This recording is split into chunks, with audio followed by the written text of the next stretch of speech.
Hello friends, DBG educational hub में आपका स्वागत है। मैं अंकित बिंजवा। आज आपके लिए लेक्चर लेकर आए हैं, है ना, पेपर वन का पार्ट बी। पेपर वन का पार्ट बी जो अभी तक हम पढ़ते आए हैं, है ना, जिसमें हमारा ज्योग्राफी है ना। ये लेक्चर नंबर 7 है। 7 का पार्ट ए है।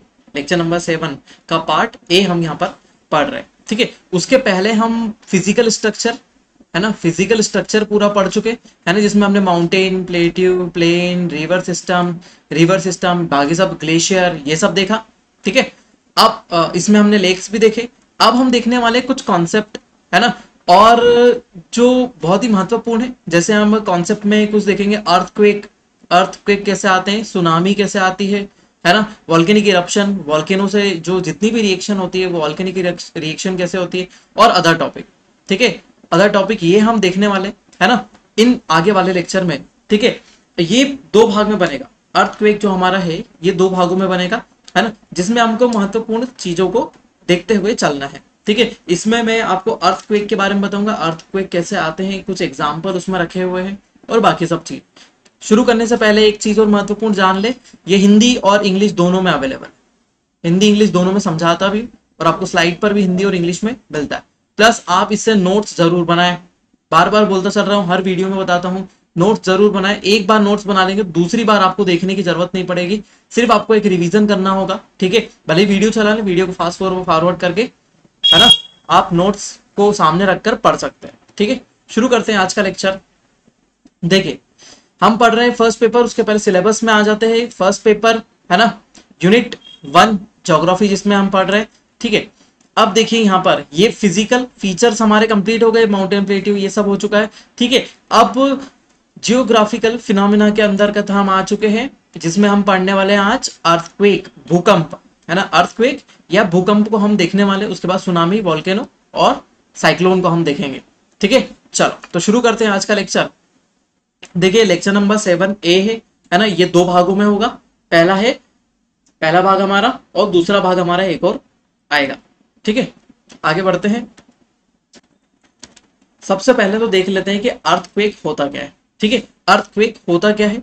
देखिए, ये हमारी अर्थ सरफेस, ये हमारी अर्थ सरफेस है।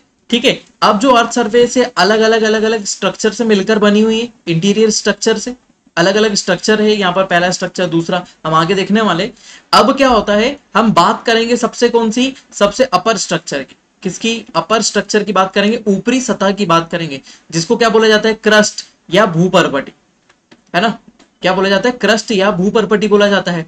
ठीक है, जब ये क्रस्ट या भूपर्पटी, जो ये वाला सेक्शन है, ये वाला सेक्शन है, जब क्या होता है, इसमें वाइब्रेशन होता है या फिर कंपन होता है ना, वाइब्रेशन होता है या कंपन होता है, तो उसे ही क्या बोलते हैं, अर्थक्वेक बोलते हैं। उसे ही क्या बोलते हैं, अर्थक्वेक बोला जाता है। ठीक है, सिंपल भाषा में बोलेंगे तो शेकिंग और ट्रिमर, शेकिंग बोल सकते हैं, हिलना, या ट्रिमर या कांपना, है ना, पृथ्वी का हिलना या कांपना, है ना, शेकिंग या ट्रिमर क्या कहलाएगा, हमारा अर्थक्वेक होता है। An earthquake in simple words is the shaking of earth. ठीक है, ये नेचुरल इवेंट होता है, प्राकृतिक रूप से ये चीजें होती है ना, प्राकृतिक रूप से सभी होती है, और इंटीरियर स्ट्रक्चर के कारण होता है। जनरली अर्थक्वेक किस कारण से आते हैं, जनरली हमने क्या बात करी, जनरली अर्थक्वेक जो होते हैं वो किस कारण से आते हैं, नेचुरली। अर्थक्वेक जो होते हैं जनरली नेचुरल होते हैं, लेकिन ये क्या होते हैं, मैन मेड भी होते हैं, है ना, मैन मेड भी अर्थक्वेक होते हैं। मानव द्वारा ऐसी गतिविधियां की जाती है जिससे क्या होती है, पृथ्वी हिलने लगती है, पृथ्वी हिलने लगती है, और इसे क्या बोलते हैं, मानव निर्मित भूकंप, मानव निर्मित भूकंप कहते हैं, है ना। It is cause due to the release of energy, release of energy, ये किसके कारण होता है, ऊर्जा के मुक्त होने के कारण होता है ना, विच जनरेट्स वेव्स, ये क्या करता है, वेव को या तरंगों को जनरेट करता है ना। तरंगों के बारे में भी हम इसी लेक्चर में पढ़ने वाले। तो ये तरंगों को जनरेट करता है, तरंगों को की उत्पत्ति होती है, that travels in all the direction, जो क्या होती है, सभी दिशाओं में फैल जाती है। तो भूकंप क्या है, सिंपल वर्ड्स में बोलेंगे, पृथ्वी का हिलना ही क्या कहलाता है, भूकंप कहलाता है। यह एक प्राकृतिक घटना है, यह एक प्राकृतिक घटना है, नेचुरल इवेंट है। ठीक है, ये क्या है, एक ऊर्जा का मुक्त होना है ना, ये क्या कहलाता है, ऊर्जा का मुक्त होना कहलाता है, ठीक है। ऊर्जा मुक्त तो होती है, किस फॉर्म में होती है, किस रूप में होती है, तरंगों के रूप में होती है, तरंगों के रूप में होती है। और ये ऊर्जा कहां से आती है ये भी हम आपको आगे बताते हैं, ठीक है। ये ऊर्जा कहां से आती है वो भी हम आपको आगे देखेंगे। तो ये जनरली एक कॉन्सेप्ट है। यदि कॉन्सेप्ट को दिमाग में रखेंगे, यदि कॉन्सेप्ट आपके दिमाग में एक बार चले गया तो आपको अर्थक्वेक और आगे के जितने भी फिनोमिना में बताने वाला हूं वो कभी रटने की जरूरत आपको नहीं पड़ेगी, ठीक है। तो शुरू करते हैं आगे और, ठीक है। तो भूकंपों को आपको नोट्स बनाते चलना है, जनरली आप डेफिनेशंस लिखते चले। सबसे पहले भूकंप को समझने के पहले आपको समझना पड़ेगा अर्थ का इंटीरियर स्ट्रक्चर, अर्थ का इंटीरियर स्ट्रक्चर या फिर आंतरिक संरचना।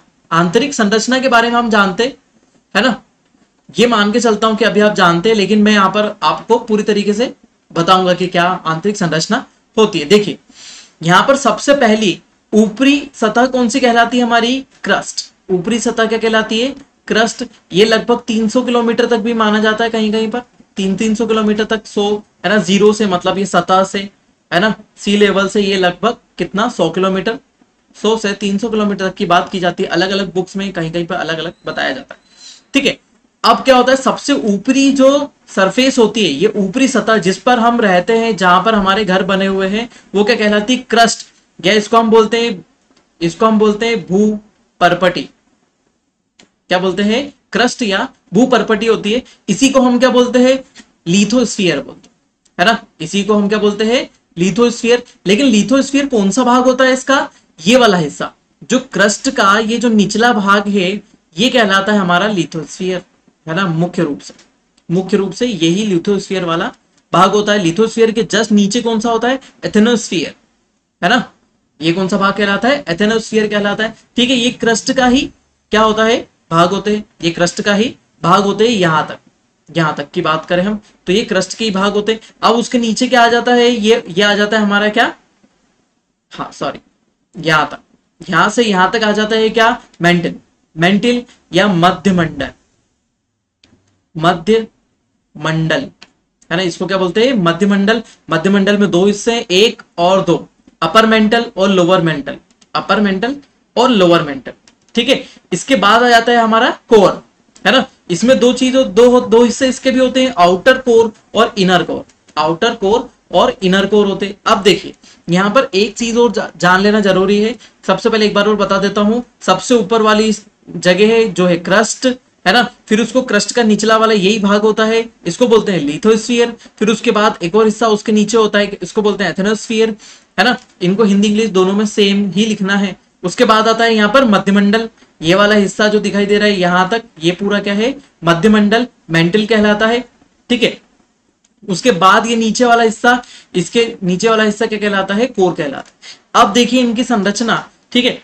सबसे पहले हम इसकी बात करें क्रस्ट की। क्रस्ट कैसा है, सॉलिड। क्रस्ट किस फॉर्म में है, सॉलिड फॉर्म में है, ठोस अवस्था में, है ना। कैसी अवस्था में, ठोस। इसमें आपको जनरली याद ही रखना है ना। इसी से भूकंपीय तरंगों का निर्धारण होगा कि किस तरफ जाएगी और कहां तक जाएगी और कहां तक पहुंचेगी, ये आपको जरूर याद रखना है। सबसे पहले ये होता है ठोस, ठीक है। उसके बाद निचला क्रस्ट भी क्या होता है, ठोस होता है। एथेनोस्फीयर भी क्या होता है, ठोस सॉलिड होता है, ठीक है। उसके बाद अपन क्या किस में चलते हैं, मेंटल में चलते हैं। तो अपर मेंटल क्या होता है, सेमी सॉलिड होता है ना। क्या होता है, अर्ध ठोस। किस अवस्था में होता है, अर्ध ठोस अवस्था में होता है, ठीक है। अर्ध ठोस अवस्था में होता है। उसके बाद हम किसकी बात करें, ये कौन सा था, अपर मेंटल, है ना। फिर दूसरा होता है लोअर मेंटल होता है। और लोअर मेंटल क्या होता है, सेमी लिक्विड फॉर्म में होता है, अर्ध तरल अवस्था में होता है, या अर्ध ठोस होता है, या अर्ध तरल अवस्था में होता है। और जैसे ही हम ऊपरी कोर की बात करते हैं, तो ऊपरी कोर किस अवस्था में होता है, लिक्विड या तरल अवस्था में होता है। ये बहुत ही महत्वपूर्ण क्षेत्र है हमारा, है ना। भूकंपों के लिए ये बहुत ही महत्वपूर्ण क्षेत्र है, जो कहां से है, 2900 किलोमीटर से 5100 किलोमीटर के बीच में पाया जाता है, ठीक है। तो ये जो है तरल अवस्था में है, लिक्विड रूप में, है ना, लिक्विड फॉर्म में है, तरल अवस्था में है। भूकंपीय तरंगे ही इनका निर्धारण करती है, भूकंपीय तरंगों द्वारा ही आपको पता चला है। लेकिन पहले हम जान ले इंटीरियर स्ट्रक्चर कैसा, भूकंपीय तरंगों ने ही इंटीरियर स्ट्रक्चर, आंतरिक संरचना बताई है। लेकिन भूकंप को समझ रहे, तो भूकंप को समझने के लिए हमको ये वाला स्ट्रक्चर समझना जरूरी, ठीक है। और उसके बाद आंतरिक कोर, जो इनर कोर होता है, वो कैसा है, ठोस अवस्था। किस अवस्था में है, ठोस अवस्था में, सॉलिड फॉर्म में। क्योंकि ये जितना भी प्रेशर होता है ऊपर से नीचे, जितना भी प्रेशर होता है वो बढ़ता जाता है, ऊपर से नीचे जाते हैं तो प्रेशर बढ़ता जाता है, और प्रेशर इतना बढ़ जाता है कि ये क्या हो जाता है, सॉलिड फॉर्म में आ जाता है। ये जो हमारा निचला कोर है ये किस फॉर्म में आ जाता है, सॉलिड फॉर्म में आ जाता है, ठीक है। तो ये याद रखिएगा, ये हमारे लिए अत्यंत महत्वपूर्ण है, ठीक है। अब जब हम भूकंप की बात कर रहे हैं तो भूकंप की उत्पत्ति कहां होती है, इस वाले क्षेत्र में होती है। भूकंप की उत्पत्ति की बात करें तो भूकंप की उत्पत्ति इस वाले क्षेत्र में ही होती है। भूकंप की उत्पत्ति इस वाले क्षेत्र में क्यों होती है, क्योंकि यहीं पर ही प्लेट विवर्तनिकी की प्रक्रिया होती है। प्लेटों के ऊपर नीचे आगे पीछे खसकने के कारण ही भूकंप उत्पन्न होते हैं, ठीक है। तो ये महत्वपूर्ण आपके लिए बात है ना, कि भूकंप की उत्पत्ति कहां पर होती है, एथेनोस्फीयर और लिथोस्फीयर के मध्य वाले क्षेत्र में होती है, ठीक है। लगभग ये जो क्षेत्र होता है ये 700 किलोमीटर तक का होता है। 700 किलोमीटर तक ही मैक्सिमम, है ना, भूकंप उत्पन्न होते हैं। 700 किलोमीटर से नीचे कुछ कोई भी भूकंप उत्पन्न नहीं होते, ठीक है। 700 से नीचे नहीं होते। तो 0 से 700 की हम बात करेंगे तो 0 से मतलब यहां से लेकर नीचे 700 तक, इस वाले सेक्शन तक ही क्या होंगे, भूकंप की उत्पत्ति होती है, ठीक है। क्रस्ट भी हमारे दो प्रकार के दिए हुए हैं यहाँ पर, ठीक है। क्रस्ट, तो ये अपर क्रस्ट है, तो अपर क्रस्ट भी दो भागों में डिवाइडेड है। पहला, है ना, इसको बोलते हैं कॉन्टिनेंटल क्रस्ट, इसको बोलते हैं कॉन्टिनेंटल क्रस्ट, इसको बोलते हैं ओशनिक क्रस्ट, ठीक है। इसे बोलते हैं महाद्वीपीय, महाद्वीपीय भूपर्पटी, इसे बोलते हैं महाद्वीपीय भूपर्पटी, और इसे बोलते हैं महासागरीय भूपर्पटी। महाद्वीपीय और महासागरीय भूपर्पटी, ये नाम याद रखिएगा, ठीक है। तो ये दो भागों में विभाजित है। यहाँ पर भी भूकंप होते हैं, यहाँ भी भूकंप आते हैं, दोनों जगह भूकंप आते हैं। अब भूकंप की उत्पत्ति होने के और कारणों की हम तरफ चलते हैं, और एक और टॉपिक जो भूकंप से बहुत ही ज्यादा संबंधित है उसकी तरफ आते हैं, ठीक है। ये आपको समझ में आया होगा, और इस डायग्राम को बनाकर ही रखें। नेक्स्ट चलते हैं हम किसमें, प्लेट टेक्टोनिक में। प्लेट टेक्टोनिक में चलते हैं हम, है ना, प्लेट विवर्तनिकी, प्लेट विवर्तनिकी, प्लेट विवर्तनिकी में हम आते हैं। देखिए अब प्लेट विवर्तनिकी क्या है, प्लेट विवर्तनिकी अर्थात प्लेटों का खसकना, प्लेटों का क्या करना, खसकना। अब सामान्य रूप से यदि हम प्लेटों के बारे में देखें तो हम एक व्हाइट बोर्ड ले लेते हैं सबसे पहले समझने के लिए। देखिए अब प्लेटों के बारे में हम जानकारी लेते हैं कि ये क्या है, हमारी पृथ्वी सतह है। ये हमारी क्या है, पृथ्वी सतह है, जो कौन सी, क्रस्ट वाली, है ना, हमने वहां पे बात करी, कौन सी वाली, ये हमारी सतह है पृथ्वी।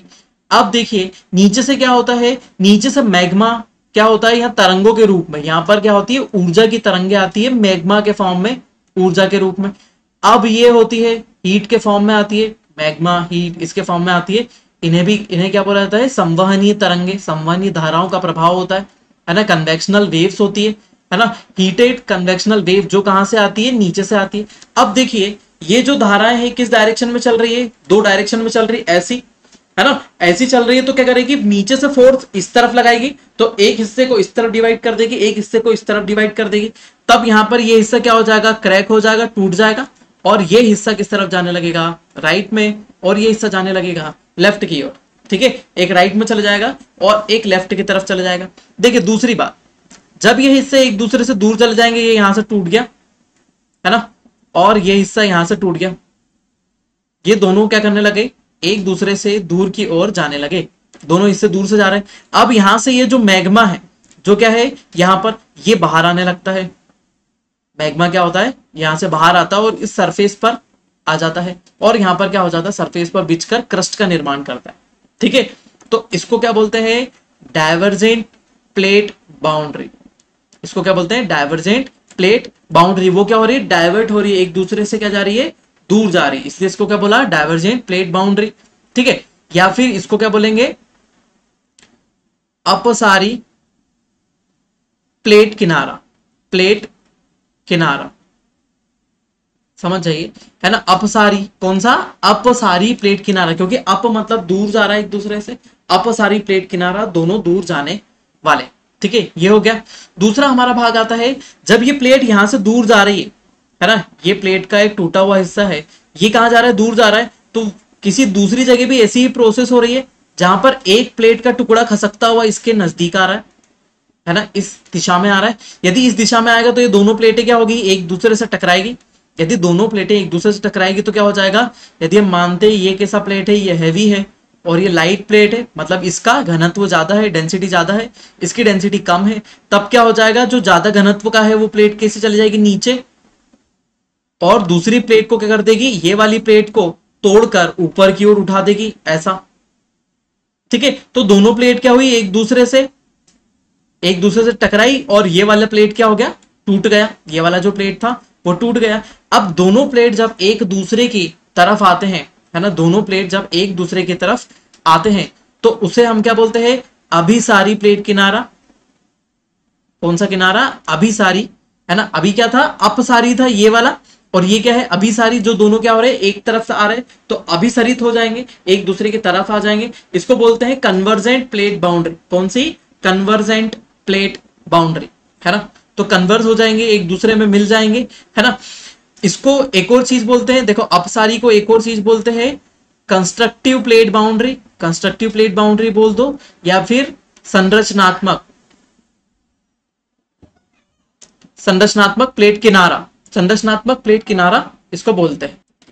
ठीक है, तो आपको यहाँ पर दो चीज समझ में आएगी, है ना। हमने पहला देखा कौन सा, प्लेट बाउंड्री, ऐसी प्लेट बाउंड्री जो क्या होती है, एक दूसरे से दूर जाती है। ऐसी प्लेट बाउंड्री जो क्या हो रही है, एक दूसरे से दूर होती जा रही है। इनको क्या, कौन सी हमने बोली, डाइवर्जेंट प्लेट बाउंड्री। हमने इसको बोला डाइवर्जेंट प्लेट बाउंड्री, या फिर हम इसको क्या बोलते हैं, इसको एक और नाम बोलते हैं कंस्ट्रक्टिव प्लेट बाउंड्री, है ना। या फिर हिंदी में बात करें तो यहां पर क्या बोला, डाइवर्जेंट अपसारी प्लेट किनारा, या फिर इसको बोलते हैं निर्माणकारी प्लेट किनारा, जिससे क्या हो रहा है, क्रस्ट का निर्माण हो रहा है। दूसरी प्लेट बाउंड्री हमने यहां पर देखी, जिसके अंदर क्या हो रही है, दोनों प्लेट एक दूसरे के तरफ आ रही है। दोनों प्लेटें क्या हो रही है, एक दूसरे के तरफ आ रही है, और दोनों एक दूसरे की तरफ आ रही है तो ये प्लेट क्या हो गई, नीचे की तरफ चली गई। ये प्लेट क्या थी, हैवी, और ये थी लाइट वेट, तो ये प्लेट क्या हो जाएगी, इसके ऊपर चढ़ जाएगी। ठीक है, अब ये दोनों एक दूसरे की तरफ जा रही है और ये प्लेट क्या हो रही है, टूट रही है, तो इसको क्या बोलेंगे हम, है ना। उधर क्या था, डाइवर्जेंट, इसको बोलेंगे convergent plate boundary. Convergent plate boundary या फिर डिस्ट्रक्टिव प्लेट बाउंड्री, है ना। क्या बोलेंगे, डिस्ट्रक्टिव प्लेट बाउंड्री। इसको बोलेंगे अभिसारी प्लेट किनारा, या फिर इसी को हम एक और नाम से जानेंगे। एक तो अभिसारी प्लेट किनारा हो गया पहला, और इसी को एक और नाम से जानेंगे विनाशी प्लेट किनारा, जिसमें क्या हो रहा है, प्लेट एक दूसरे की तरफ जा रही है और क्या हो रही है, टूट रही है। ऐसी एक दूसरे की तरफ जा रही है और टूट रही है, तो क्या हो रहा है, विनाश हो रहा है। ठीक है, नेक्स्ट हमारा तीसरा प्लेट बाउंड्री होता है, जैसे हमने यहां पर अभी तक देखा, तो उसमें क्या होता है कि दो प्लेट्स, ये दो प्लेट है। अब क्या है, दोनों प्लेटें एक दूसरे के पैरेलल मूव कर रही है, या तो ये दोनों एक ही दिशा में जा रही है, हो सकता है। दूसरा, या तो ये अपोजिट डायरेक्शन में जा रही होगी, है ना, या तो ये एक दूसरे के अपोजिट डायरेक्शन में जा रही होगी। मतलब ये प्लेट ऊपर जा रही है और ये प्लेट क्या हो रही है, नीचे जा रही है। अब क्या हो रहा है, दोनों पैरेलल मूव कर रही है, दोनों प्लेटें एक दूसरे के क्या कर रही है, एक प्लेट ऐसी एक प्लेट ऐसी है, एक इधर जा रही है और एक प्लेट इधर जा रही है, तो दोनों प्लेटें एक दूसरे के पैरेलल मूव कर रही है। ठीक है, इसको बोलते हैं sharing plate boundary. Sharing plate boundary, या फिर हम इसको बोलते हैं समानांतर प्लेट किनारा। ठीक है ना, ये भी इसका नाम बोला जाता है, समानांतर प्लेट किनारा। देखिए जनरली अब आपसे पूछा जाए कि भूकंप, यदि भूकंप की बात करें तो हम यहाँ पर भूकंप में ही चल रहे हैं, तो भूकंप यदि आते हैं तो सबसे ज्यादा खतरनाक भूकंप कौन सी प्लेट बाउंड्री पर आते हैं, है ना। कौन सी प्लेट बाउंड्री पर आते हैं, तो वो आते हैं कौन सी, कन्वर्जेंट प्लेट बाउंड्री पर, है ना। अभिसारी प्लेट किनारे पर सर्वाधिक मात्रा में भूकंप देखे जाते हैं, है ना। किस पर, कन्वर्जेंट प्लेट बाउंड्री पर, अभिसारी प्लेट किनारे पर। उसके अलावा ये सामान्य भूकंप जो होते हैं वो कैसे होते हैं, शेयरिंग प्लेट बाउंड्री पर भी होते हैं, समानांतर, है ना, समानांतर प्लेट किनारे पर भी क्या होते हैं, भूकंप आते हैं। ठीक है, इन पर भूकंप बहुत ही कम मात्रा में आते हैं, क्योंकि जब क्रस्ट टूटता है तभी भूकंप आते हैं, क्योंकि फॉल्ट जो होता है बहुत लंबा फॉल्ट होता है, बहुत दूर तक एक दरार पड़ जाती है। यदि इतनी दूर तक एक दरार पड़ के गई है, ठीक है, तो क्या होती है, वो उसी समय एक छोटा सा भूकंप होता है, उसके बाद एक बार क्रैक पड़ गया तो उसमें से लावा निकलता रहता है जनरल। देखिए अब यहाँ पर हम बात करते हैं, यहाँ पर बीच में आपको थोड़ा सा देखना पड़ेगा, यहाँ पर कॉन्टिनेंट्स दिखाई देंगे आपको। देखिए यहाँ पर अफ्रीकन कॉन्टिनेंट, अफ्रीका दिख रहा है, यहाँ पर अफ्रीका, ये हो रहा है हमारा साउथ अमेरिका, ये हमारा नॉर्थ अमेरिका यहाँ पर दिखाई दे रहा है। ये पैसिफिक ओशियन प्लेट है, पैसिफिक ओशियन प्लेट है। अब देखिए यहाँ पर क्या चीजें बताई जा रही है, देखो यहाँ पर प्लेटें एक दूसरे से टकरा रही है, प्लेटें एक दूसरे क्या हो रही है, या तो टकरा रही है या तो प्लेटें एक दूसरे से दूर जा रही है ना। देखो अब क्या हो रहा है, यहाँ पर प्लेट बाउंड्रीज के बारे में बताया हुआ है कि देखिए ये ऑस्ट्रेलियन प्लेट है, देखिए ऑस्ट्रेलिया की प्लेट इंडिया से यहाँ पर जुड़ी हुई है, इस तरफ से यदि हम बात करेंगे तो ऑस्ट्रेलियन प्लेट इंडिया से जुड़ी हुई है, और ये जाकर टकरा रही कौन से, पैसिफिक ओशियन प्लेट से जाके टकरा रही। फिर इधर यूरेशियन प्लेट, यूरोप और एशिया, यूरेशियन प्लेट किससे जाके टकरा रही है, पैसिफिक ओशियन प्लेट से जाके टकरा रही है। ठीक है, नॉर्थ अमेरिकन प्लेट से कैसी चल रही है, पैरेलल चल रही है। ठीक है, यहां से क्या हो रही है, एक दूसरे से दूर जा रही है, पैसिफिक ओशियन प्लेट इस तरफ मूवमेंट कर रही है। ठीक है, फिर उसके बाद हमारी कौन सी, ये जो प्लेट है ये एक दूसरे से टकरा रही है, कैरेबियन प्लेट से टकरा रही है ना। यहाँ पर हमारी नाज़का प्लेट किससे टकरा रही है, साउथ अमेरिका से टकरा रही है। तो सब सर्वाधिक मात्रा में भूकंप कौन से रीजन में आते हैं, यही रीजन में आते हैं, यही सबसे बड़ा भूकंपीय क्षेत्र है। मतलब क्या हुआ, प्रशांत महासागर के चारों ओर का इलाका है ना, क्या है, सबसे बड़ा भूकंपीय क्षेत्र कहलाता है। ठीक है, तो फर्स्ट जोन हमने देख लिया, ये पैसिफिक ओशियन वाला रीजन जो था ये फर्स्ट जोन था। दूसरे जोन की हम यदि बात करें तो दूसरा जोन कहां से शुरू होता है सॉरी, फिलीपींस से शुरू होता है। इधर यहाँ पे इधर से फिलीपींस से शुरू होगा और उधर की तरफ इंडिया की तरफ आएगा।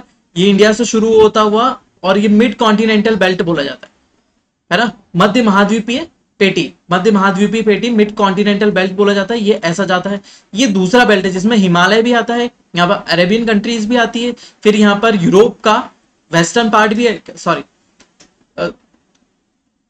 सदर्न पार्ट भी आता है ना, किसका, यूरोप का सदर्न पार्ट भी आता है, यहाँ पर अफ्रीका का नॉर्दर्न पार्ट आता है। ठीक है, और फिर आखिरी हमारी डाइवर्जेंट प्लेट बाउंड्री होती है, ये वाली, सॉरी ये वाली प्लेट बाउंड्री होती है कहां पर, हमारे इस वाले ओशियन में है ना। यहाँ पर नॉर्थ अमेरिका साउथ अमेरिका के बीच में अटलांटिक सी है, अटलांटिक ओशियन है।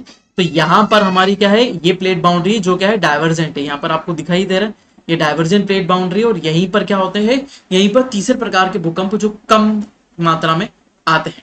ठीक है, ये भूकंप आते हैं। अब जब हम देखेंगे भूकंपों का वितरण तो उसमें मैं आपको और अच्छे से बताऊं, भूकंपीय जोन भी बताऊंगा, भारत में भी भूकंपीय जोन के बारे में हम देखेंगे, भारत में कौन कौन से भूकंपीय जोन है।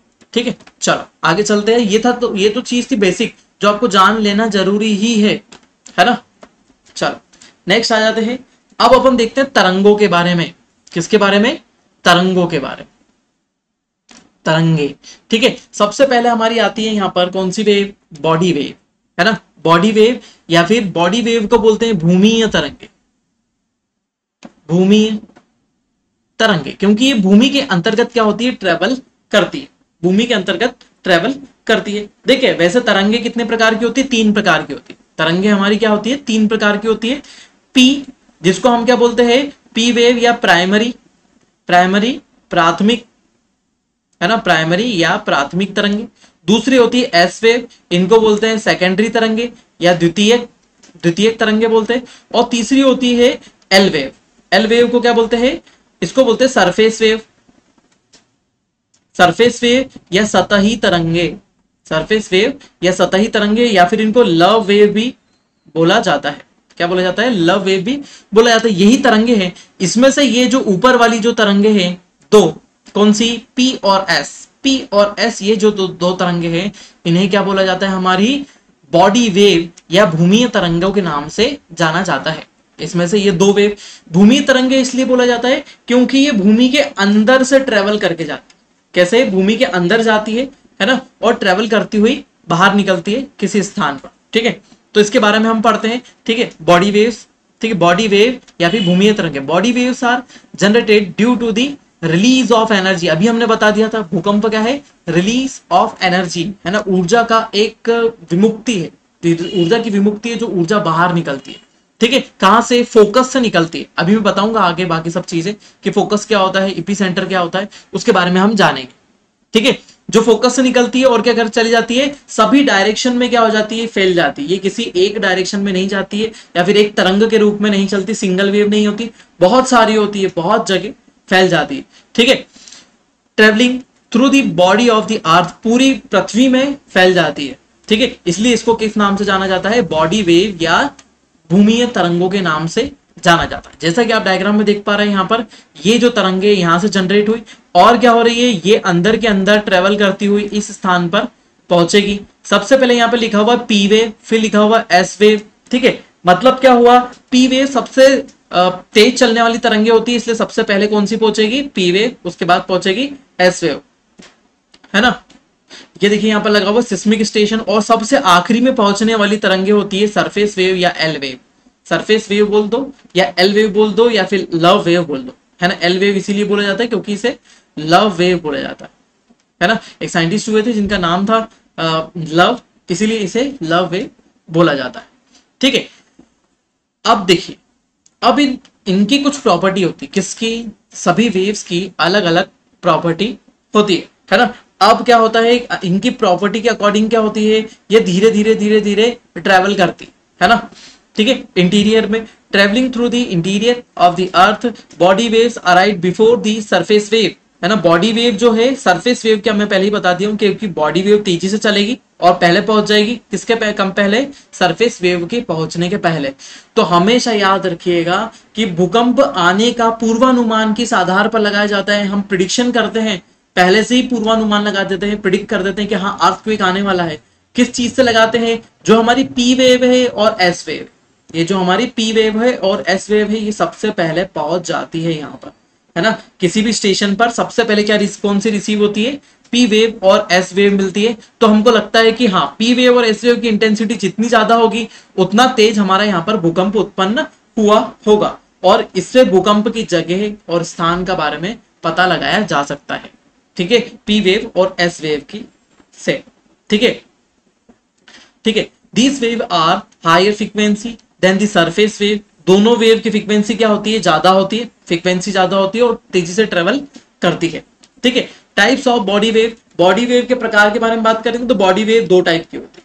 बॉडी वेव कितने टाइप की होती है, दो टाइप की बताया था मैंने, पी वेव और एस वेव, है ना। कौन कौन सी होती है, पी वेव और एस वेव, दो टाइप की वेव होती, तरंगे होती, इन्हें ही बॉडी वेव बोला जाता है या फिर भूमीय तरंगे बोला जाता है। याद रखिएगा, भूमीय तरंगे या बॉडी वेव बोला जाता है। अब ये भूमि के अंदर जाएगी और भूमि के अंदर ही ट्रेवल करती है, इसलिए इन्हें भूमीय वेव, है ना, या फिर सतही तरंगे बोला जाता है। देखिए, अब देखिए, जैसे यहाँ पर भूकंप उत्पन्न हुआ, इस वाले डायग्राम में हमको दिखाई दे रहा है, यहाँ पर एक भूकंप उत्पन्न हुआ। अब भूकंप की उत्पत्ति तो हुई, अब इससे हर प्रकार की तरंगे निकलेगी, इससे हर प्रकार की तरंगे यहाँ पर निकलेगी। यहाँ पर जो ब्लू शेड में दिखाई दे रही है वो कौन सी है, पी वेव। ठीक है, और यहाँ पर जो दूसरे कलर में दिखाई दे रही है, ग्रीन कलर में दिखाई दे रही है, ब्लू के अलावा दूसरा ग्रीन कलर है, वो है एस वेव। ठीक है, तो पी और एस वेव को देखते चलना है। देखिए, अब पी वेव की प्रॉपर्टी क्या होती है, पी वेव की प्रॉपर्टी होती है ये सॉलिड, लिक्विड और गैस तीनों में से चली जाती है, सॉलिड, लिक्विड और गैस तीनों में से चली जाती है। लेकिन एस वेव की प्रॉपर्टी क्या होती है, ये मात्र और मात्र सॉलिड में से ही जाती है ना। ये ठोस, द्रव और गैस तीनों माध्यमों में से निकल सकती है, लेकिन जो हमारी एस वेव है वो केवल और केवल ठोस माध्यम से ही निकल पाती है, ठोस माध्यम से ही पार पा पाएगी, है ना। तो ये अन्य माध्यमों में क्या हो जाती है, लुप्त हो जाती है। अब देखिए यहाँ पर जैसे पी वेव चल रही है, देखिए पी वेव चलती हुई आई, लेकिन ये अब वहां पर किस में पहुंची, कोर में।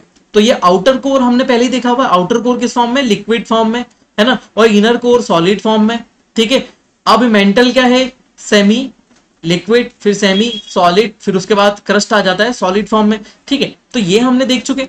अब देखिए, जैसे पी वेव यहां से ट्रेवल करती हुई आई, तो पी वेव क्या हो जाएगी, लिक्विड में भी ट्रेवल करती है, सॉलिड में भी ट्रेवल करती है, ठीक है, लिक्विड में भी करती है, और फिर यहाँ पर कुछ गैसेस स्ट्रक्चर होंगे उसमें से भी ट्रेवल करती हुई क्या हो जाएगी, निकल जाएगी बाहर, निकल जाएगी बाहर।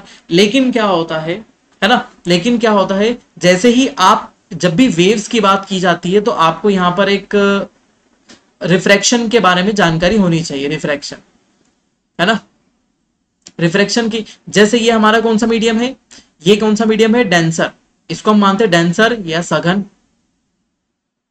और ये कौन सा है, रेयर या विरल माध्यम है, ठीक है। तो जब भी प्रकाश तरंग, जब भी लाइट वेव किस में आ जाती है, डेंसर मीडियम से रेयर मीडियम में जाती है, ये जा रही है, ये डेंसर मीडियम से रेयर मीडियम में जा रही है, तो नॉर्मल से किस तरफ चली जाएगी, रेयर में जा रही है तो अवे फ्रॉम दी नॉर्मल चली जाएगी, है ना। इसको जाना चाहिए था ऐसा, तरंग जाती है हमारी कैसी, ऐसी, लेकिन क्या हो जाती है, डिफ्लेक्ट हो जाती है ना, थोड़ी सी डिफ्लेक्ट हो जाती है। यदि इसका अपोजिट डायरेक्शन में जाएगी, है ना, तो क्या हो जाएगी, यदि वेव किस में जाती है, रेयर से डेंसर में जाती है, ये वेव जा रही किसमें, रेयर से डेंसर में, तो ये किस तरफ चली जाएगी, टूवर्ड्स दी नॉर्मल, है ना, टूवर्ड्स दी नॉर्मल चले जाएगी, मतलब अभिलंब की ओर झुक जाएगी, ठीक है। तो ये फिनोमिना यहाँ पर भी होता है, जैसे तरंग अंदर आती है, पी वेव यहाँ पर अंदर आई, तो यहाँ पर थोड़ा सा डिफ्लेक्शन हो जाता है, डिफ्लेक्ट होकर ये तरंग क्या हो जाती है, यहाँ चली जाती है, थोड़ी सी यहाँ चली जाती है, फिर उसके बाद डिफ्लेक्ट होती हुई ये तरंग क्या हो जाती है, थोड़ी सी यहाँ प्राप्त होती है, थोड़ी यहाँ प्राप्त होती है ना। इस आधार पर क्या हो जाती है, तरंगे डिफ्लेक्ट होकर, जब भी तरंगे, देखो ये वाली तरंग है तो इसको जाना चाहिए था ऐसा सीधा और प्राप्त होना चाहिए था इस वाले जोन में, ये वाली जो तरंग दिख रही है ये तरंग सीधी जाती और किस वाले जोन में, किस वाले क्षेत्र में प्राप्त होती, इस वाले क्षेत्र में प्राप्त होती, लेकिन यहां से क्या हुआ, लिक्विड माध्यम आ गया, ये सॉलिड था ये लिक्विड था, तो क्या हुआ, अभिलंब से दूर हट गई, अवे फ्रॉम दी नॉर्मल, और थोड़ी सी इधर चली गई, है ना, और यहां से टकराती हुई थोड़ी सी यहां पर आ गई। अब क्या हुआ, यदि हम दूसरी वेव की बात करें जो ग्रीन कलर में आपको दिखाई दे रही, कौन सी, एस वेव, एस वेव दिख रही है। अब एस वेव क्या है, यहां से जाएगी तो यहां पर जैसे लिक्विड मीडियम आया तो लिक्विड मीडियम में रिस्ट्रिक्ट कर देगा, लिक्विड मीडियम इसको, ये निकलने नहीं देगा, किसको, एस वेव को निकलने नहीं देगा, और एस वेव हमको कहां मिलेगी, यहां पर, एस वेव हमको यहां से मिलना शुरू होगी, और यहां पर आनी थी पी वेव लेकिन आई नहीं, किस कारण, डिफ्लेक्शन के कारण यहां से क्या हो गई, परावर्तित हो गई, है ना, यहां से क्या हो गई, तरंगे परावर्तित हो जाती। अब तरंगों के परावर्तन के कारण ही क्या हो जाता है, एक क्षेत्र ऐसा बन जाता है, तरंगों के परावर्तन के कारण एक क्षेत्र ऐसा बन जाता है जहां पर क्या होती है, तरंगे बिल्कुल भी नहीं प्राप्त होती है, तरंगे बिल्कुल भी प्राप्त नहीं होती है। तो हमको एक क्षेत्र दिखाई दे रहा है जहां पर पी और एस वेव दोनों ही तरंगे प्राप्त नहीं हो रही है, ऐसे क्षेत्र को क्या बोलते हैं, ये इसको बोलते हैं शैडो जोन, ये याद रखिएगा, आगे भी समझाऊंगा, इसको क्या बोलते हैं, शैडो जोन, या फिर क्या होता है, छाया क्षेत्र, इसे क्या बोलते हैं, शैडो जोन या फिर छाया क्षेत्र कहलाता है, ठीक है। यहाँ पर क्या है, तरंगों की छाया है, और तरंगों की छाया के आधार पर क्या हो जाता है, यहाँ पर किसी भी प्रकार की पी वेव एस वेव प्राप्त नहीं होती। पहली बात, पी वेव एक बार वो फटाफट समझ लीजिए, जैसे पी वेव होती है तो P wave solid liquid gas तीनों में जाती है, लेकिन यहाँ पर पहुंचते पहुंचते क्या हो जाती है, डिफ्लेक्ट होकर क्या हो जाती है, यहाँ पर पहुंचती है, यहाँ पर इन तरंगों को जाना चाहिए था सीधे, लेकिन सीधे नहीं जा पाती है, क्योंकि घनत्व में परिवर्तन आ जाता है, डेंसिटी में चेंजेस आ जाते हैं, जैसी डेंसिटी में चेंजेस आ जाते तो क्या हो जाती है, डिफ्लेक्ट हो जाती है, जैसे रिफ्रैक्शन होता है हमारा, तो रिफ्रैक्शन या फिर अपवर्तन होता है, अपवर्तन के द्वारा ही वो तरंगे कहां पहुंच जाती है, यहाँ पर, जैसे ये। तो इस वाले सेक्शन में पी और एस वेव दोनों नहीं प्राप्त होती है, दोनों ही प्राप्त नहीं होती है, इसलिए इसको क्या बोलते हैं, शैडो जोन बोलते हैं। और ये शैडो जोन हमको कहां से कहां तक मिलता है, ये बहुत इंपॉर्टेंट है, शैडो जोन मिलता है हमको 105 डिग्री से लेकर 140 डिग्री पर, दोनों जगह 105 डिग्री से लेकर 140 डिग्री तक, है ना, अर्थ पर हमको शैडो जोन दिखाई देता है, ये हमेशा याद रखें, है ना। तो यहाँ पर कौन सी तरंगे नहीं पहुंच रही, पी तरंगे नहीं पहुंच रही, इसलिए इसे पी वेव, पी तरंगों का जोन बोला जाता है। हम किसके बारे में देख रहे हैं, पी और एस वेव के बारे में देख रहे हैं। यदि सतही तरंगे एल वेव के बारे में देखेंगे तो एल वेव किसे चलेगी, सतह पर, सरफेस पर चलेगी, कहां पर चलेगी, सतह पर, ये सरफेस पर चलेगी और ये यहाँ पर आकर खत्म हो जाएगी, ठीक है। तो आपको ये समझ लेना जरूरी है, एक तो शैडो जोन, है ना, अर्थक्वेक शैडो जोन कौन सा होता है, जहां पर अर्थक्वेक वेव पी एस और पी एस एल वेव नहीं पहुंच पाती, इसको बोलते हैं अर्थक्वेक शैडो जोन कहते हैं, जो कहां से 105 से 140 तक होता है, ठीक है। तो पी और एस वेव के बारे में आपने जाना, हम और देखते हैं पी और एस वेव के बारे में, ठीक है। ये तो इंटीरियर के हिसाब से था, ठीक है। अब अपन उनकी प्रॉपर्टीज को भी कुछ कुछ देखते चलते, है ना। तो पी वेव सबसे पहले आती है हमारी पी वेव या फिर प्राथमिक तरंग। कौन सी तरंग, प्राथमिक तरंगे, प्राथमिक तरंगे इन्हें बोला जाता है, ये प्राथमिक तरंगे हैं हमारी। अब देखिए, प्राथमिक तरंगे ऐसी तरंगे होती है ना, इन्हें प्राइमरी वेव भी बोला जाता है, पी वेव या प्राइमरी वेव, प्री वेव या फिर प्राइमरी वेव इनको बोलते हैं, जो क्या होती है, सबसे ज्यादा हाई फ्रीक्वेंसी पर होती है, इनकी फ्रीक्वेंसी क्या होती है, हाई होती है। जैसे फ्रीक्वेंसी को हम कैसे जानते हैं, देखिए ये साइकिल पर सेकेंड होता है, फ्रीक्वेंसी क्या होती है, साइकिल पर सेकेंड। जैसे एक साइकिल, ये दूसरा साइकिल, ये तीसरा साइकिल, है ना, 1 2 3। अब एक सेकेंड में ये कितने साइकिल कंप्लीट कर लेती? एक सेकेंड में कितने साइकिल, एक पॉजिटिव और एक नेगेटिव, ये पॉजिटिव और नेगेटिव, पॉजिटिव नेगेटिव, कितने साइकिल ये कंप्लीट कर लेती है एक सेकंड में, उसके आधार पर इसकी फ्रीक्वेंसी का निर्धारण होता है। और इसकी फ्रीक्वेंसी क्या होती है? बहुत ज्यादा हाई होती है ना, बहुत ज्यादा हाई होती है। किस फॉर्म में चलती है? ये साउंड वेव के जैसा परफॉर्म करती है। कैसा बिहेव करती है? साउंड वेव, ध्वनि तरंगों जैसा बिहेव करती है। और इनकी फ्रीक्वेंसी क्या होती है? हाई होती है। इसलिए हम इनको सुन नहीं सकते हैं, हम इन तरंगों को सुन नहीं सकते, क्योंकि फ्रीक्वेंसी इसकी बहुत ज्यादा हाई होती है ना। फ्रीक्वेंसी आप समझते हैं, ठीक है। तो फ्रीक्वेंसी बहुत ज्यादा हाई होती है, तो एक सेकंड में बहुत ज्यादा फ्रीक्वेंसी लेते हैं। जैसे हमारी करंट की बोले तो करंट की फ्रीक्वेंसी कितनी है? 50 हर्ट्ज। 50 हर्ट्ज क्यों बोली हुई है? जो हमारे घर में करंट आ रहा है 50 हर्ट्ज की फ्रीक्वेंसी बोली हुई। मतलब क्या हुआ? एक सेकंड में 50 साइकिल्स कंप्लीट हो जाती है, 1 2 3 करके, ऐसी 50 साइकिल हर सेकंड में चलती है, ठीक है। इसीलिए पी वेव क्या होती है? सबसे पहले पहुंचती है, first arrive at the surface, सतह पर सबसे पहले पहुंचती है। जैसे यहाँ पर भूकंप उत्पन्न हुआ, डायग्राम में देखें, यहाँ भूकंप उत्पन्न हुआ तो सबसे पहले तेजी से ट्रेवल करती हुई कौन सी तरंग जाएगी? P wave.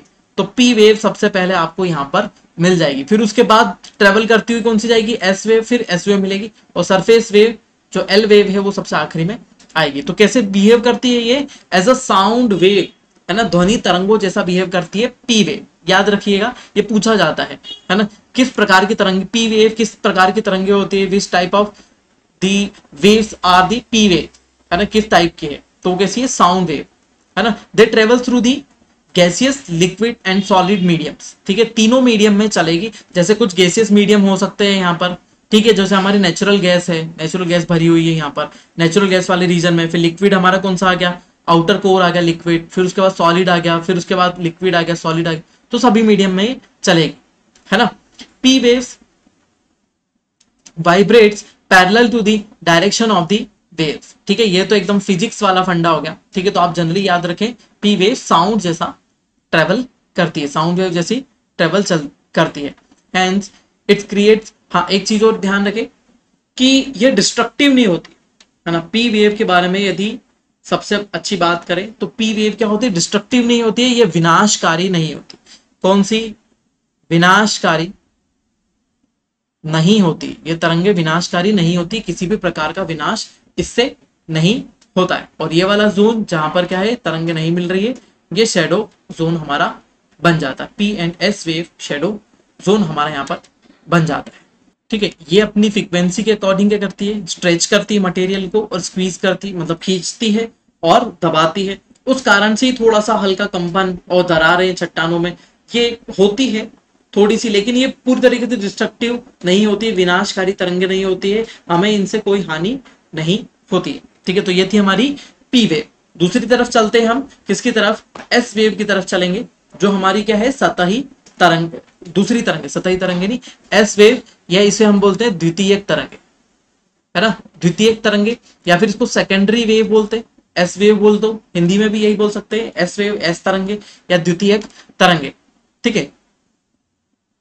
दोनों, जैसे हम एक चीज बात करें पी वेव और एस वेव, जैसे पी वेव पहुंची, है ना, पी वेव पहुंची और उसके जस्ट बाद ही क्या कौन सी पहुंच जाएगी? S wave. इनकी फ्रीक्वेंसी में थोड़ा सा ही अंतर होता है, इनकी फ्रीक्वेंसीज में क्या होता है? थोड़ा सा ही अंतर होता है। और ये भी सरफेस अंदर इंटीरियर स्ट्रक्चर में बहुत तेजी से ट्रेवल करती है। They can travel only through the solid medium, है ना, केवल सॉलिड मीडियम से ट्रेवल करेगी, ठीक है। अब ये एस वेव जो है परपेंडिकुलर होती है किसके? Perpendicular to the direction of the wave travel, है ना। जब ये वेव ट्रेवल करती है तो वो जो भी मीडियम में ट्रेवल करती है उसके क्या होती है? परपेंडिकुलर होती है। यदि मीडियम हम ऐसा बात करें, और वेव कैसी होगी? ऐसी ट्रेवल करेगी, परपेंडिकुलर टू दी मीडियम, है ना।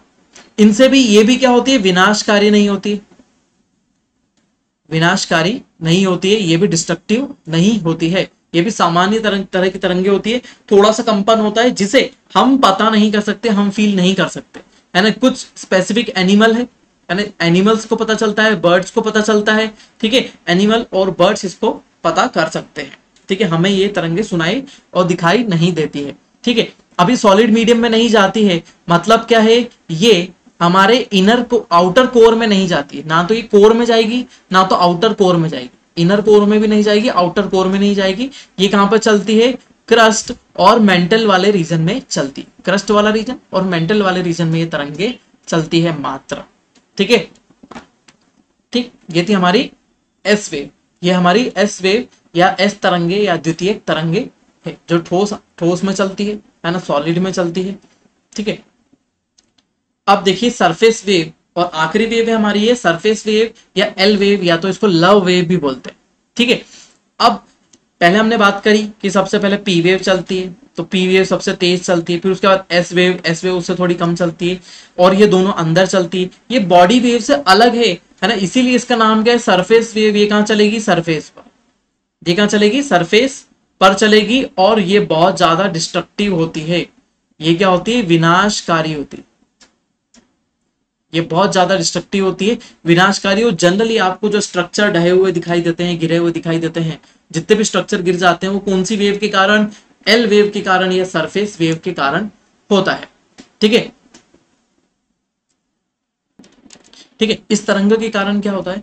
देखिए, the body wave interact with the surface rocks. कैसे चलती है? जैसे यहाँ पर कोई भी प्लेट्यू है, यहाँ पर प्लेट्यू है, माउंटेन है, यहाँ पर प्लेन है ना, इन सब में क्या होगी? ये तरंगे चलती। और ये सभी चीजें सॉलिड है क्या? नहीं, ये किसी चीज से बने हुए, अलग अलग ब्लॉक से बने हुए, और इन ब्लॉक्स को क्या करती है? वाइब्रेट करती है। इन ब्लॉक्स को क्या कर देती है? वाइब्रेट करने लगती है, और ये ब्लॉक्स शेक करने लगते हैं, और क्या होते हैं? ये टूटने लग जाते हैं। ठीक है, और इसी के कारण क्या हो जाता है? हमारे अर्थक्वेक आते हैं। ठीक है, और सबसे लेट पहुंचती है ये कैसी पहुंचती है? सबसे आखिरी में पहुंचने वाली तरंग है ना, क्योंकि सबसे पहले पी वेव पहुंचेगी। यदि हम यहाँ की बात करें तो पी वेव पहुंचेगी, फिर एस वेव पहुंचेगी, और फिर सबसे आखिरी में कौन सी? एल वेव या सरफेस वेव यहाँ पर पहुंचेगी। ठीक है, कैसे मूव करती है लॉन्ग दी सरफेस? शुरुआत में ही बता दिए कि सरफेस से ही चलेगी, अंदर बिल्कुल नहीं जाएगी। अंदर जाएगी तो क्या हो जाएगी? डिस्ट्रॉय हो जाएगी। यदि हम बोलेंगे कहाँ चलती है, तो किस में चलेगी? रॉक्स में। रॉक्स में चलेगी, चट्टानों में चलेगी। चट्टानों में तरंगे चलती है, लूज चट्टानों में चलती है, जिनको वाइब्रेट करती है, और इनकी फ्रीक्वेंसी क्या होती है? बहुत कम होती। यदि फ्रीक्वेंसी बहुत कम होती है तो इनका क्या ज्यादा होता है? ये एम्पलीट्यूड होता है। एम्पलीट्यूड मतलब क्या?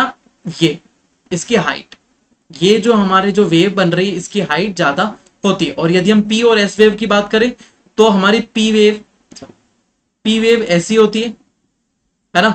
उसके बाद एस वेव की बात करें तो एस वेव भी जनरली ऐसी ही उसके जैसी होती है। लेकिन यदि हम एल वेव की बात करें तो वो कैसी होती है? ऐसी, जिसमें क्या हो जाता है? इसका ये पॉजिटिव साइकिल और नेगेटिव साइकिल। एम्पलीट्यूड जो है, एम्पलीट्यूड किसको बताता है? पावर। एम्पलीट्यूड किस चीज को शो करता है? पावर को शो करता है। या फिर आयाम जो होता है वो शक्ति को दर्शाता है, और यदि आयाम ज्यादा होंगे तो शक्ति क्या होगी? ज्यादा होगी। एम्पलीट्यूड ज्यादा तो क्या होगी? पावर ज्यादा होगी, और उस पावर के कारण ही क्या कर देती है? ये पूरे स्ट्रक्चर को हिला देती है, सरफेस को हिला देती है, और इसी को हम बोलते हैं क्या? अर्थक्वेक बोलते हैं। और अर्थक्वेक इसी के कारण आते हैं, कौन सी वेव? एल वेव के कारण आते हैं। ठीक है, इसलिए इसको क्या बोला जाता है? मोस्ट डिस्ट्रक्टिव वेव बोला है ना, अत्यंत विनाशकारी तरंगे होती। क्या हो जाता है इसके कारण? चट्टाने इधर से उधर खसक जाती, चट्टानों का खसकना, चट्टानों का नीचे की तरफ टूट के गिर जाना, चट्टानों का खसकना, डिस्प्लेस हो जाना, टूट जाना, बिखर जाना, उसके कारण ही क्या हमारे क्या हो जाते हैं? अर्थक्वेक के इफेक्ट दिखाई देते हैं। ठीक है, तो ये थी हमारी सरफेस वेव, और तीनों वेव हो गई जिनके कारण हम किससे जानकारी मिलती है? भूकंप इन्हीं के कारण उत्पन्न होते हैं। ये तीनों वेव भूकंप उत्पन्न होने के समय पर होगी, ये ध्यान रखिएगा। ठीक है, ये सरफेस वेव है ना, एल वेव और लव वेव। ठीक है, नेक्स्ट आ जाते हैं अपन शेडो जोन। ठीक है, नेक्स्ट आ जाते हैं हम शेडो जोन में। अब देखिए, पी वेव के बारे में तो हम जानते ही, फिर उसके बाद हम बोलेंगे एस वेव। पी वेव किस में चलती है? सॉलिड, लिक्विड, गैस तीनों में चलती है। एस वेव किस में चलती है? मात्र सॉलिड में चलती है ना, मात्र किस में चलती है? सॉलिड में चलती है। यदि सिर्फ सॉलिड में चलती है तो क्या होगा? सिर्फ सॉलिड में चलती है तो किसी एक जोन में नहीं जाएगी। मतलब वो किस जोन में नहीं जाएगी? हमारे आउटर कोर में नहीं जाएगी, बाहरी क्रोड में नहीं जाएगी। यदि बाहरी क्रोड में नहीं जाएगी तो क्या हो जाएगा? एक ऐसी तरंग है जो एक विशेष माध्यम में नहीं चलती है ना, तो उस आधार पर एक ऐसा क्षेत्र बन जाता है जहां पर तरंगे बिल्कुल भी नहीं पहुंच पाती है। इसको हम थोड़ा सा हमारे एक व्हाइट बोर्ड पर समझते हैं। देखिए, व्हाइट बोर्ड पर समझते हैं हम इसको कि कैसे ये चीजें होती है, कैसे परफॉर्म करती। ये देखिए, हम मानते हैं ये हमारी पृथ्वी, ये माना हमने हमारी पृथ्वी है। अब देखिए यहां से यदि भूकंप की उत्पत्ति होती है, यहां से यदि भूकंप की उत्पत्ति होती है और यहां पर हमारा क्या है, कोर, यहां पर है, यह है आउटर कोर। इसके बाद ये हमारा क्षेत्र कौन सा हो गया, मेंटल, और उसके बाद वाला जो बचेगा वो हमारा क्या हो गया, क्रस्ट हो, मेंटल हो गया और क्रस्ट हो गया। यदि पी वेव की बात करें तो पी वेव सबसे अधिक फ्रीक्वेंसी, सबसे ज्यादा फ्रीक्वेंसी वाली वेव है, और क्या हो जाएगी, यहां से सीधी निकल जाएगी। अब क्या होता है कि यहां पर ये जो मीडियम है, ये कैसा मीडियम है, ये लिक्विड, ये लिक्विड मीडियम है, ये वाला मीडियम सॉलिड है ना। उसके बाद जब हम को किसकी बात करते हैं, मेंटल की बात करते हैं, तो ये है सेमी लिक्विड, ये है सेमी सॉलिड, और ये आउटर मीडियम कैसा है, सॉलिड है।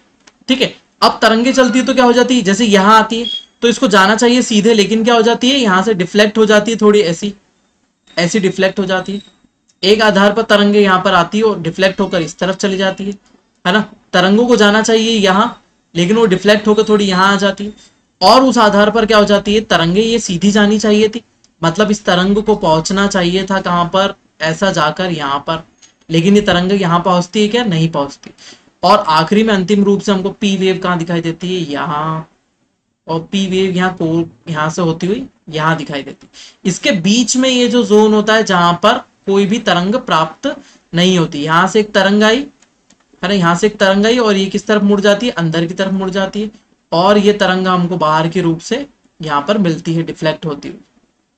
ठीक है, और ये वाला जोन हो जाता है, ये वाला एक क्षेत्र हो जाता है जहां पर पी और एस वेव। ठीक है, अब ये तो हमारी एक तरंग हो गई, एक तरंग हो गई।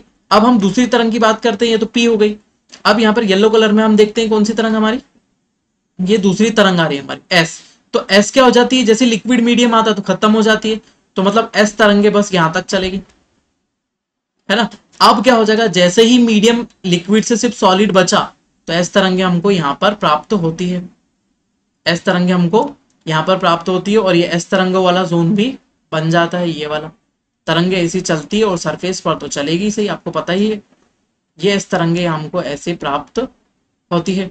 ठीक है, और हमारे कौन सी तरंगों की बात करें, पी तरंगे, पी तरंगे भी हमें इसी जोन में प्राप्त होगी, ऐसे, ये हमारी पी तरंगे, पी तरंगे मिलेगी, ये पी है, ये एस है, यहाँ पर भी मिलेगी पी एस, सब तरंगे मिलती है। लेकिन ये वाला क्षेत्र जो होता है जिसमें हमें तरंगे प्राप्त नहीं होती है, तो 105 डिग्री से लेकर 140 डिग्री वाला जो सेक्शन होता है इसमें हमें तरंगे प्राप्त नहीं होती, और इसी को हम क्या बोलते हैं, शेडो जोन।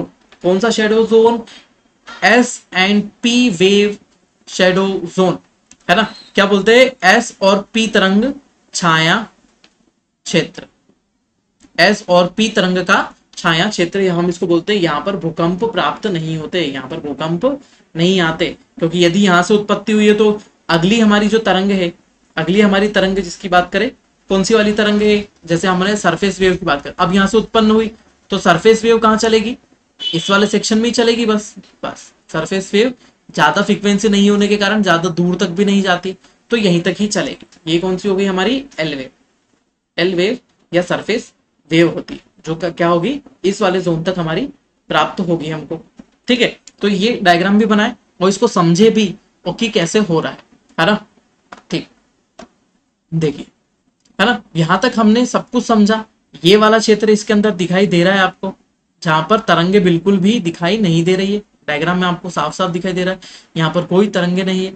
ठीक है, तो नो वेव जोन, इसको नो वेव जोन या फिर शेडो जोन बोलते हैं। ठीक है, पी वेव सभी मीडियम में जाती है ना, और एस वेव नहीं जाती है और डिफ्लेक्ट हो जाती है अलग अलग मीडियम के कारण, सॉलिड लिक्विड। जैसे आप एक वेव तरंग है, पहले सॉलिड में जाएगी, पहले सॉलिड में जाएगी, फिर लिक्विड में जाएगी, फिर सॉलिड में, फिर लिक्विड, लिक्विड सॉलिड, तो क्या हो जाएगी, डिफ्लेक्ट होगी, अपने मार्ग से क्या परिवर्तित होगी। क्यों, क्योंकि यहाँ पर डेंसिटी चेंज हो रही, घनत्व में परिवर्तन हो रहा है, घनत्व में परिवर्तन हो रहा है, इसलिए क्या हो जाएगी, ये डिफ्लेक्ट होगी, और डिफ्लेक्शन के कारण ही हमारी तरंगे क्या हो जाती है, दूसरे क्षेत्र में हो जाती है, और इसी को क्या बोलते हैं हम, डिफ्लेक्शन ऑफ दी वेव्स, है ना, या फिर वेव का एक स्थान से भटक जाना। अब ये क्षेत्र को कहां पे मिलते हैं अपने को, 105 डिग्री से 140 डिग्री के बीच में मिलते हैं। यहाँ पर पी वेव एस वेव नहीं होते और इसी को क्या बोलते हैं, शेडो जोन कहते हैं।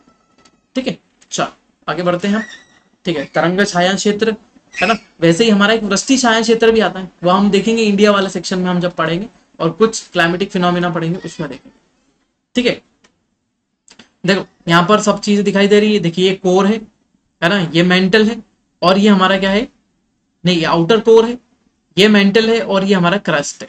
ठीक है, तो ये किस फॉर्म में है, आउटर कोर लिक्विड फॉर्म में, ये सॉलिड फॉर्म में है, ये सॉलिड सेमी सॉलिड है, और ये किसमें फॉर्म में, सॉलिड।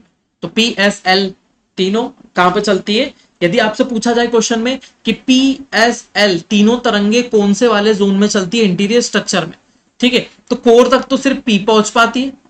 कोर की बात करें तो कोर तक कौन जा पाता है, सिर्फ पी, और फिर आउटर कोर तक भी कौन जा पाता है, पी। फिर मेंटल में कौन सी चलती है, पी और एस, है ना, पी और एस चलती है। और सरफेस की बात करें तो पी एस और एल तीनों चलती है, क्योंकि एल अंदर की तरफ आती ही नहीं है, अंदर की तरफ आती नहीं क्योंकि वो सरफेस पर ही चलती है। तो ये याद रखिएगा, तीनों तरंगे सरफेस पर ही चलती है। ठीक है, all natural earthquakes occur in the lithosphere. हमने देखा था शुरुआत में लिथोस्फीयर, ये वाला रीजन जो क्रस्ट वाला है, क्रस्ट के नीचे वाला रीजन है ना, क्रस्ट की जो पहली सरफेस है उसके जस्ट नीचे वाला जो सरफेस होता है, ये कौन सा कहलाता है, लिथोस्फीयर। यहाँ पर लिथोस्फीयर वाला जोन होता है। Seismic wave studies offers a full picture layer interior. मतलब क्या हो जाता है, ये जो सिस्मिक वेव्स है ना, कौन सी, पी एस और एल, इनको क्या बोलते हैं, सिस्मिक वेव्स या भूकंपीय तरंगे भी बोला जाता है। हम शुरू से बात करते आ रहे हैं इनके बारे में, सिस्मिक वेव्स या भूकंपीय तरंगे। यही क्या बताते हैं, इन्होंने ही सबसे पहले एक्सप्लेन करा इंटीरियर स्ट्रक्चर।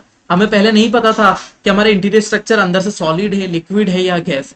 ठीक है, तो इनके डिफ्लेक्शन, इनके मूवमेंट, इनके हाइड हो जाने के कारण, इनके डिस्ट्रॉय हो जाने के कारण ही हमको क्या पता चलता है कि इंटीरियर स्ट्रक्चर कैसा है, अंदर का स्ट्रक्चर हमारा कैसा है, सॉलिड है, लिक्विड है या गैस है। किसके कारण, पी एस और एल वेव के कारण।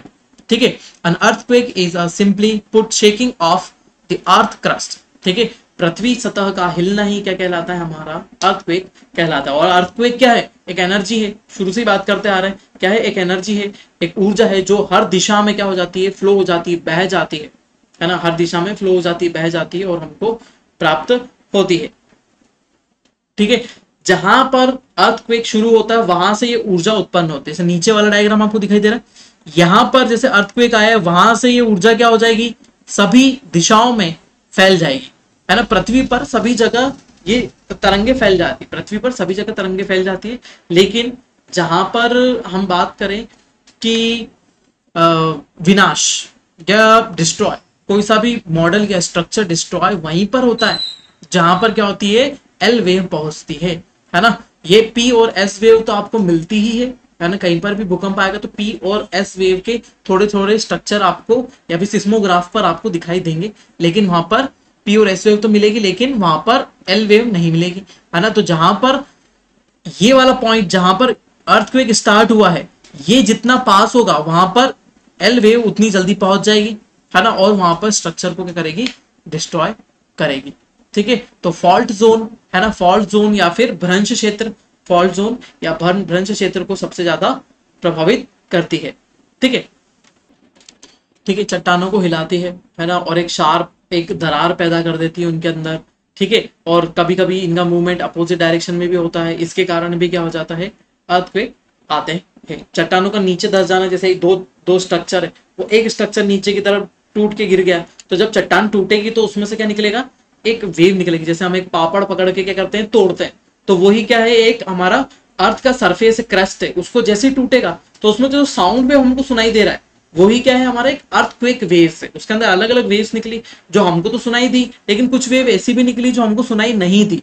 ठीक है, और वही क्या कहलाती है, हमारी अर्थक्वेक वेव्स कहलाती है। ठीक है, चलो आगे चलते हैं, ये सभी उसके बारे में फैक्ट पॉइंट्स। ठीक है, चलो अब देखते हैं हम थोड़े से इसके मेजरमेंट के बारे में, कि इनका मेजरमेंट कैसे होता है और कहां पर होता है। ठीक है, जो अब देखिए, अब क्या होता है, बहुत बड़ा नेटवर्क हमारा बिछा हुआ है पूरी अर्थ पर हमने हर जगह क्या कर रखे हैं, एक एक सिस्मोग्राफ लगा रखे हैं। सिस्मोग्राफ क्या होता है, ये एक ऐसी डिवाइस होती है, एक ड्रम लगा हुआ होता है जिसके ऊपर क्या होता है, पेपर चल रहा होता है। एक ड्रम होता है जिसके ऊपर पेपर चल रहा होता है, और एक निडिल होती है, एक निडिल यहाँ पर लगी हुई होती है, जो क्या करती है, इसके ऊपर जैसे जैसे ये यहाँ पर एक डिवाइस से जुड़ी हुई होती है, जैसे जैसे कहीं पर भी वाइब्रेशन होगा तो ये क्या होगी, निडिल ऐसे हिलेगी, और इस ग्राफ के ऊपर क्या करती है, एक स्ट्रक्चर बनाती चलती है ना। यदि हम इस रोल को खोल लेते हैं बाद में, है ना, तो हमको एक ऐसा स्ट्रक्चर मिलता है ना। रोल को खोलकर ऐसा देखा जाता है तो वहां पर एक ऐसा स्ट्रक्चर दिखता है कि वहां पर अर्थक्वेक कहां पर कितना आया, है ना, तो किस जोन पर कितने टाइम पर, तो ये इंटेंसिटी को भी दर्शाता है ना, कि कितने तीव्रता का भूकंप आया, है ना, उसको भी इससे देखा जा सकता है। और भूकंप कितने प्रभावशाली था, उसी को क्या बोलते हैं, सिस्मोग्राफ। इसका नेटवर्क फैला हुआ है, उसी के द्वारा हम क्या करते हैं, पूरी पृथ्वी पर भूकंपों की जानकारी लेते हैं।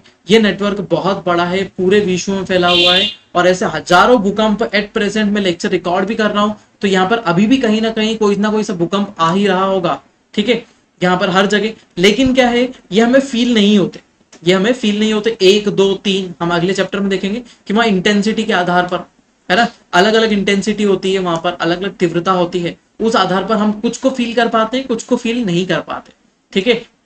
चलो, अब क्या होता है कि जहां से हमारा अर्थक्वेक शुरू हुआ है, जैसे हमने बोला कि यहां से हमारा अर्थक्वेक शुरू हुआ है, तो इससे जैसे जैसे दूर जाएंगे तो क्या हो जाएगा, इसकी इंटेंसिटी क्या हो जाएगी, इसकी तीव्रता क्या हो जाएगी, कम हो जाएगी। इसकी तीव्रता क्या होती जाती है, कम होती जाती है, ठीक है। जैसे जैसे दूर जाएंगे वैसे वैसे तीव्रता इसकी कम हो जाएगी। और जितने भी प्राकृतिक भूकंप आते हैं वो कहाँ आते हैं, लिथोस्फीयर पर, क्रस्ट वाले क्षेत्र में ही आते हैं। क्रस्ट के नीचे वाली जो लेयर होती है जिसको हम लिथोस्फीयर बोलते हैं, लिथोस्फीयर, ये लिथोस्फीयर होता है और ये एथेनोस्फीयर होता है। ये दोनों ही एक दूसरे के ऊपर मूव करते हैं। एथेनोस्फीयर क्या है, जो सॉफ्ट रॉक वाला जोन है ना, नरम चट्टानों वाली संरचना है, ये नरम चट्टानों वाली संरचना है।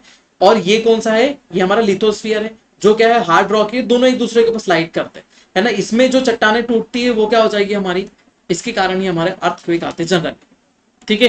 तो दोनों चीजों के मूवमेंट के कारण आते, ठीक है। चलो आगे चलते हैं। यहाँ पर ही हमको दोनों चीज की जानकारी, हिंदी इंग्लिश दोनों ही था, ठीक है। अब हम चलते हैं एक और चीज, मेजर चीज यहाँ पर देखते हैं। देखिए, सबसे पहले हम बात करते हैं फोकस की, ठीक है, फोकस की। जैसे यहां पर हमने एक बात करी थी, destructive plate boundary, destructive plate boundary की बात करी थी। ऐसी दो प्लेट जो क्या होती है, एक दूसरे की तरफ जाती है, ये कौन सी है, डिस्ट्रक्टिव प्लेट बाउंड्री, या फिर हम इसको बोल सकते हैं विनाशी प्लेट किनारा, विनाशी प्लेट किनारा, या फिर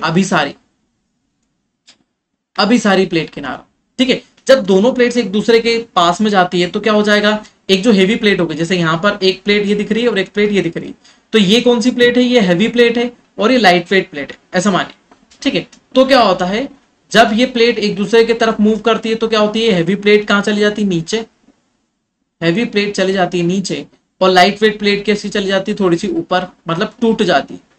अब क्या हो जाता है कि यहां पर ये लाइट वेट प्लेट है और ये हैवी प्लेट है।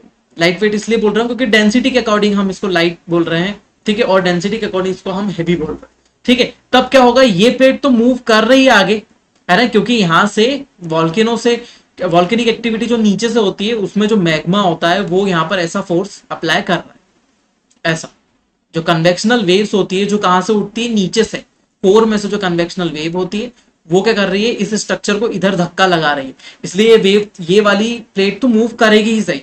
ये प्लेट अंदर की तरफ मूव करती है। अब जैसे जैसे इसके स्टोन्स होंगे, ये जो ऊपर वाला लेयर है इसके स्टोन्स होंगे, ये स्टोन क्या होंगे, टूटेंगे। सपोज कोई सा स्टोन यहाँ पर टूटा, जैसे ही एक स्टोन टूटेगा, मतलब एक बात मान के चले, यहाँ पर एक पापड़ टूटा, तो जैसे ही पापड़ टूटेगा तो यहाँ से एक आवाज निकलेगी, साउंड वेव, है ना। वो आवाज या फिर जो वेव निकली वही क्या कहलाएगी, हमारी भूकंप कहलाएगी, ये हमारी भूकंप कहलाई। और जहां से भी भूकंप शुरू हुआ, मतलब जहां से उसका ओरिजिन हुआ, वही पॉइंट क्या कहलाएगा, हमारा फोकस।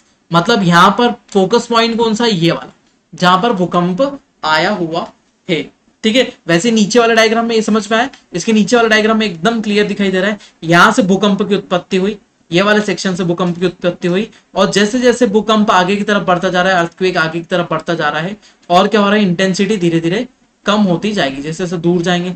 ये देखिए यहाँ पर ये फॉल्ट जोन भी दिख रहा है, यहाँ पर एक फॉल्ट जोन दिख रहा है, ये चट्टाने दो टुकड़ों में विभाजित है। हो सकता है ये चट्टान नीचे की तरफ टूट के जा रही हो, ये चट्टान ऊपर की तरफ जा रही हो, ये चट्टान इधर की तरफ मूव कर रही हो और ये ऊपर की तरफ मूव कर रही है। यहाँ पर माउंटेन्स दिख रहा है।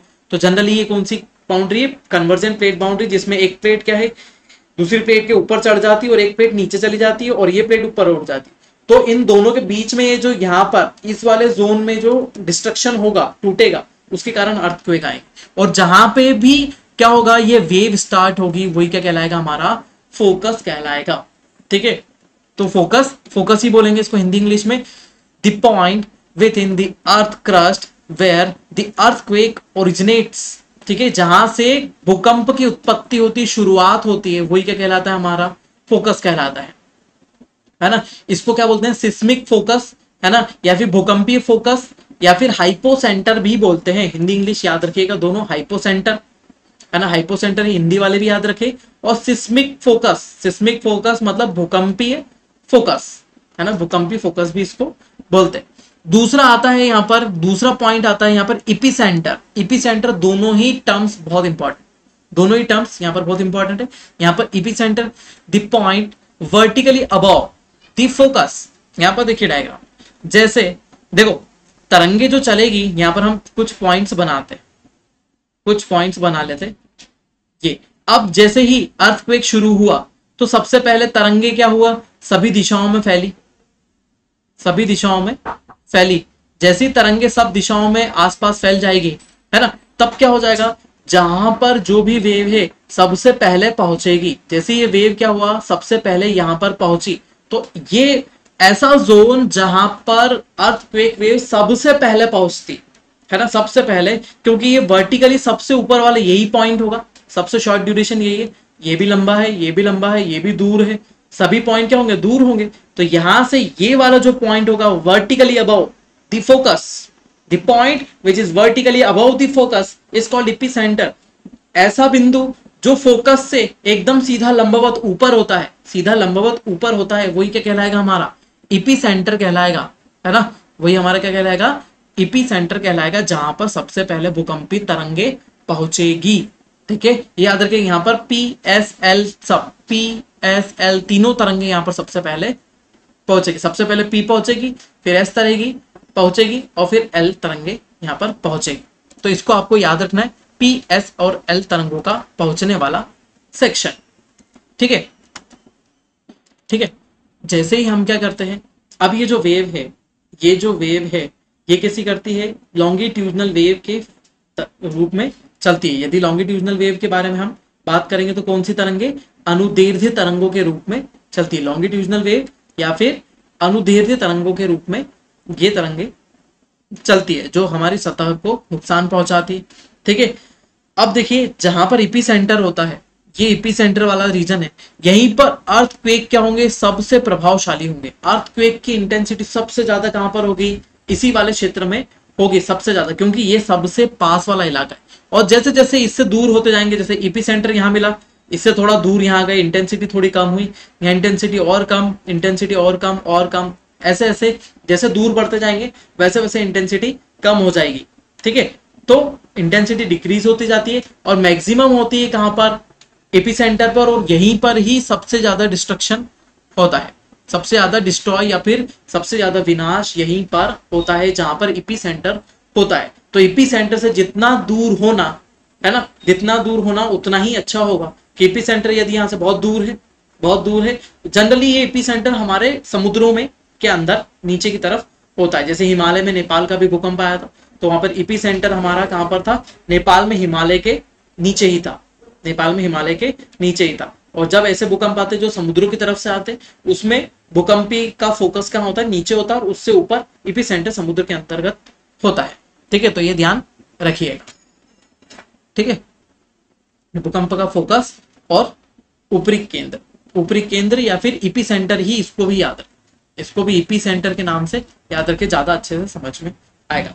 ठीक है, तो ये था हमारा कुछ कॉन्सेप्चुअल, और आगे वाले लेक्चर में हम देखेंगे कुछ और चीजें जो भूकंप से संबंधित है। हम डिस्ट्रीब्यूशन देखेंगे, टाइप्स देखेंगे, किस किस तरीके से, टाइप्स नहीं तरीके से, कितने तरीके से भूकंप आ सकता है और किन किन वजहों से हमारा भूकंप आता है। ठीक है, तो ये बेसिक था, इसे एक बार पढ़े, दो बार पढ़े, बार बार देखें, नोट्स जरूर बनाएं। ठीक है, नोट्स जरूर बनाएं। और लिखते चलें साथ, ठीक है। और कुछ भी प्रॉब्लम आती है, कुछ भी क्वेरी आती है, आप कमेंट करें, मैसेज कर सकते हैं, है ना, और मेल कर सकते हैं, ठीक है। उसका जवाब मैं आपको दूंगा। या फिर यदि इसमें कुछ मिस्टेक होती है ना, यहाँ पर कोई मिस्टेक होती है तो हम उसको भी रिजॉल्व करेंगे। आपके कमेंट्स भेजिए, आपकी क्वेरीज भेजिए, आपको सवाल पूछिए, सभी का जवाब इसके ऊपर आपको मिलेगा। ये हमारे कॉन्सेप्ट चल रहे हैं, कॉन्सेप्ट बहुत ही अच्छे से आपको समझ में आएंगे। जहां तक है पूरी तरीके से मेहनत करूंगा मैं आपको कि एक एक चीज समझ में आए, दूसरी बार आपको इसको उठाने की जरूरत ना पड़े, ठीक है। मेरा नाम है अंकित पिंजवा, मिलते हैं नेक्स्ट लेक्चर में हमारे। Thank you so much.